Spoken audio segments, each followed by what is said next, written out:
বন্দীদের একাকিত্ব কাটাতে প্রথমবারের মতো কারাগারে চালু করা হয়েছে বিশেষ কক্ষ। সেই কক্ষে একজন কয়েদির সঙ্গে অন্তরঙ্গ সময় কাটাতে পারছেন তার ভালোবাসার মানুষ। দুজনের মিলনের সুবিধার্থে সব ধরনের ব্যবস্থাপনা রাখা হয়েছে সেখানে।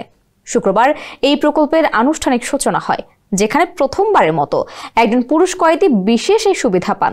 নিজের প্রিয় মানুষটির সঙ্গে ওই কক্ষে একান্তে সময় কাটান ওই বন্দী।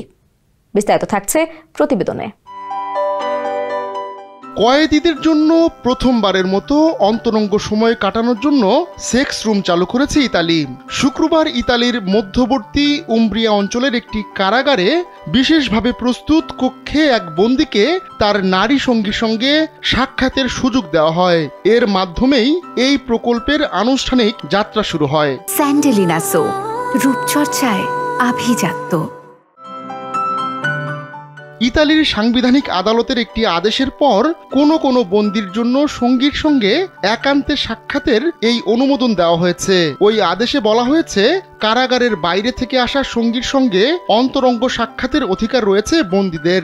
এমন সুবিধা চালুর পর উচ্ছ্বাস প্রকাশ করেছেন বন্দীদের অধিকার বিষয়ক উমব্রিয়ার ন্যায়পাল জিউসেপে কাফোরিও। আগামী কয়েকদিনের মধ্যে এ ধরনের আরও কিছু সাক্ষাতের ঘটনা ঘটবে বলেও জানিয়েছেন ইতালির কর্মকর্তারা।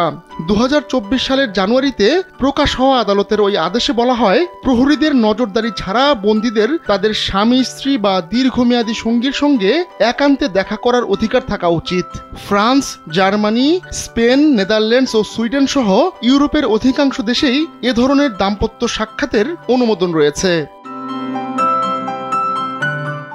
গেল সপ্তাহে ইতালির বিচার মন্ত্রণালয়ের একটি নির্দেশ জারি করা হয়। সেখানে বলা হয়, যেসব বন্দীকে এমন অন্তরঙ্গ সাক্ষাতের অনুমতি দেওয়া হবে তাদের জন্য একটি বিছানা ও টয়লেট সহ কক্ষে 2 ঘন্টা পর্যন্ত সময় কাটানোর সুযোগ থাকতে হবে। তবে নির্দেশনায় আরও বলা হয়, সেই কক্ষের দরজা বন্ধ করা যাবে না, যাতে প্রয়োজনে কারারক্ষীরা হস্তক্ষেপ করতে পারেন।